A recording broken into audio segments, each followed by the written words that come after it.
G'day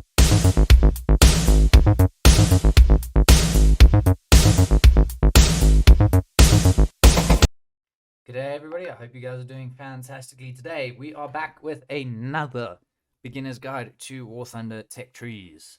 And this time we are visiting a tech tree that is also played extremely often. This is the German tech tree. Now, we are going to quickly go over some of the key pointers with the German tech tree, also why it's so popular. Stay to the end of the video to find out. And if you guys want to know basically what we're going to go through, we're going to go through the tech tree tanks, the premiums, as well as the same with the aviation aspect. But without further ado, let us get on into it.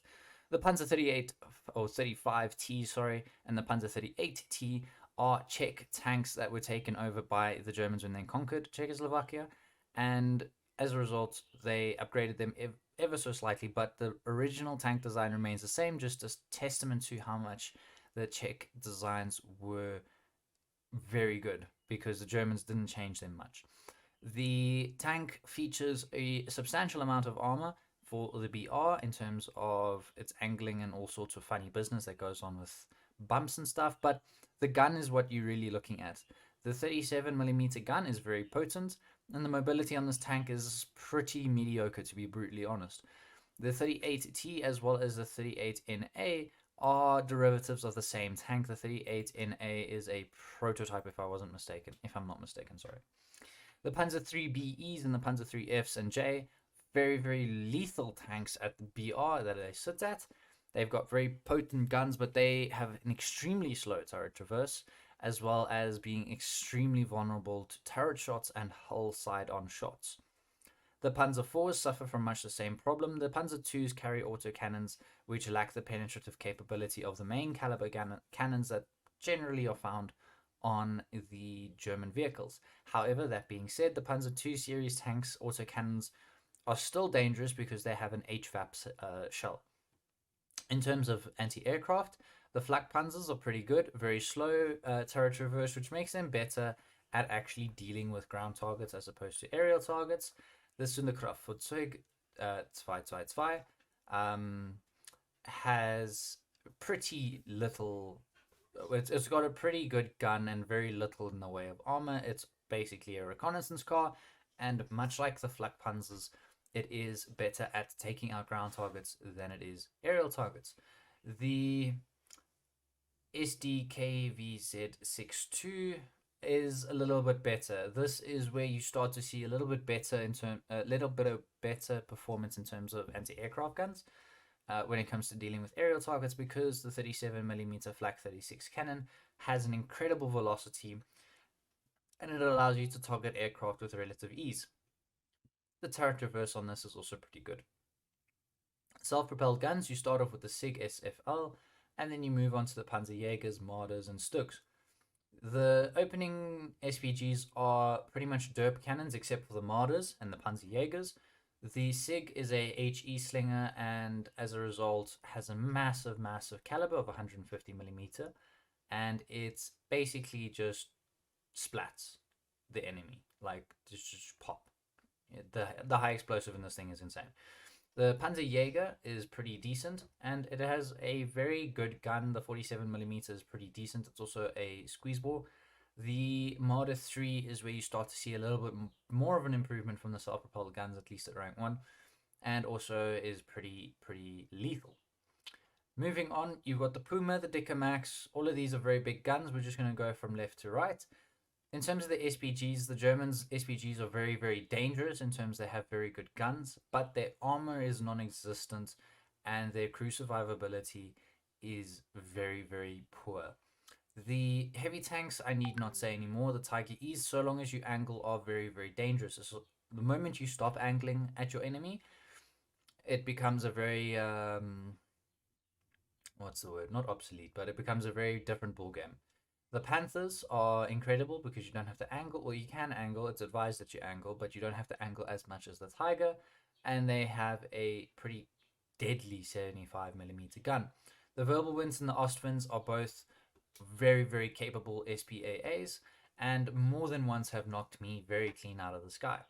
Now you'll notice I haven't done much of the SPG line, and that is because the SPG line is very similar to that of the Russians, where these are very well armored, slow, and very punchy guns, but they have a very vulnerable chassis. I mean, the Hetzer is extremely vulnerable to airstrikes. This is the Panzer 30 AT, the Hetzer. Very, very, very vulnerable to airstrikes, even just with guns. And by and large, the SPGs get heavier and heavier and more armored. So you got the Jagdpanther, the Ferdinand, and Jagdtiger, etc. In terms of rank 4 and rank 5, the Leopard is a very, very lethal tank, as well as the Marder and the BMPs. BMP-1 not so much, with the Marder without a doubt. The DF-105 is also an insanely good gun. The Raketen Automat is basically an Ush on tracks, which is enough to speak for itself. The Panther then turns into the Leopard, which I've already covered, but the Tiger 2 series tank, including Tiger 2 P and H, are very good. The M48s are reasonably decent. The guns are good, but the armor is somewhat questionable. Kugelblitz leads into the Weasel. Kugelblitz is also a very good SPAA. Walker Bulldog is also an insanely crazy light tank. There we go. Sorry, words get mixed up. But moving on. The TAMs and the Beglites are very lethal at top tier. They are very lightly armored, however, and are susceptible even to 50 culls. The M48, KPC-70, and M48 Super, as well as the T-72 M1 are all very dangerous medium tanks. The M48s, like I said, suffer from questionable armor. The KPZ-70 has rather surprising amount of survivability.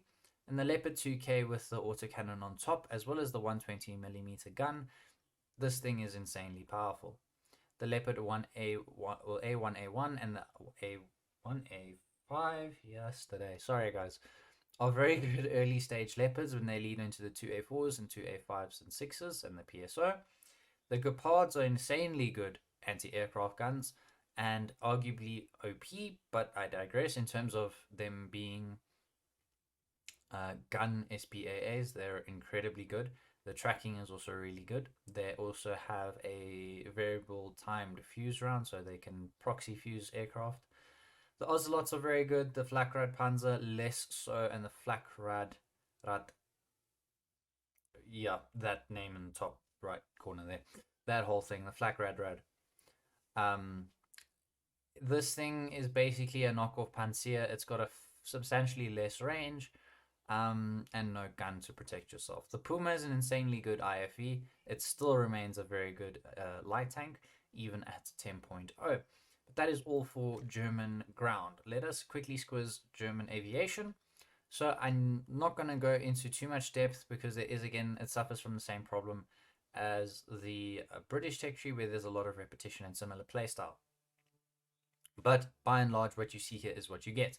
So the BF-109s are very good energy fighters, but less so turn fighters unless they're at high altitude.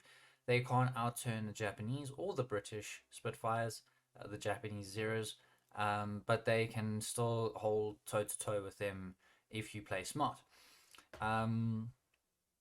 HE-111s and HE-100D, very fast aircraft, but more so in a straight line, and also mid-altitude fighters, not so much the high-altitude fighters.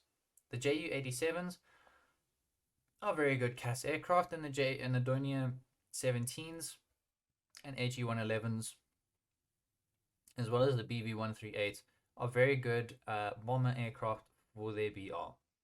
Moving on, you get more BF-109s. Like I said, I'm not going to go into too much detail. The only difference is that they increasingly get faster with better engines and better guns. The FW-190s do change that up a bit. They have the bonus of being a good energy fighter as well as a decent turn fighter, and they can do quite a lot of damage in a turn. The BF-110s are pretty respectable in terms of their bomb loadout. Their guns are also pretty good. They're decent at bomber interception, but they're better at CAS. Me-410s are also pretty solid. The Do-335 is an insanely good CAS aircraft for Germany. And German bombers, you pretty much relegated to Ju-88, Heinkel 11, and some of the other bombers. The Do-7 217s are not too great. They carry a fairly large payload, but very vulnerable, as it is pretty much the same airframe as the Do-17, just slightly upgraded.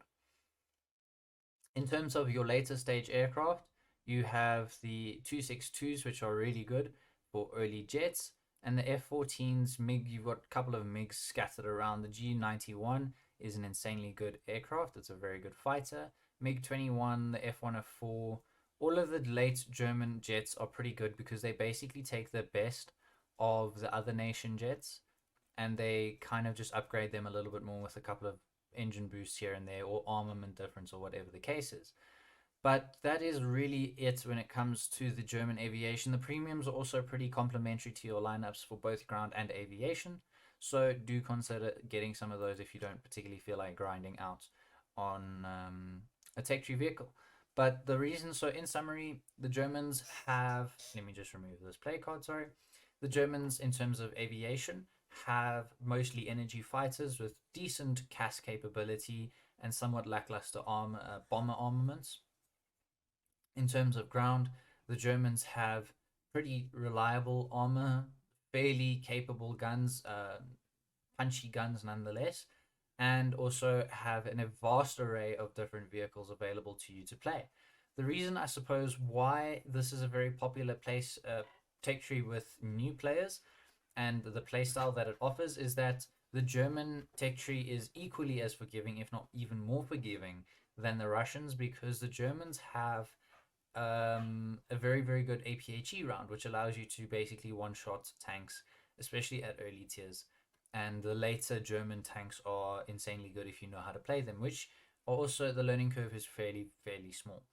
But that is all I have time for, guys. Thank you guys so much for watching. I appreciate the eyes on. If you want to give me a like because you enjoyed this content, that would mean the world to me. It really would. And if you guys are looking forward to getting some more notifications about War Thunder stuff and news and beginner guides, please consider leaving a subscribe. It would help the channel out massively. Until next time, guys, please stay fabulous. Cannon out.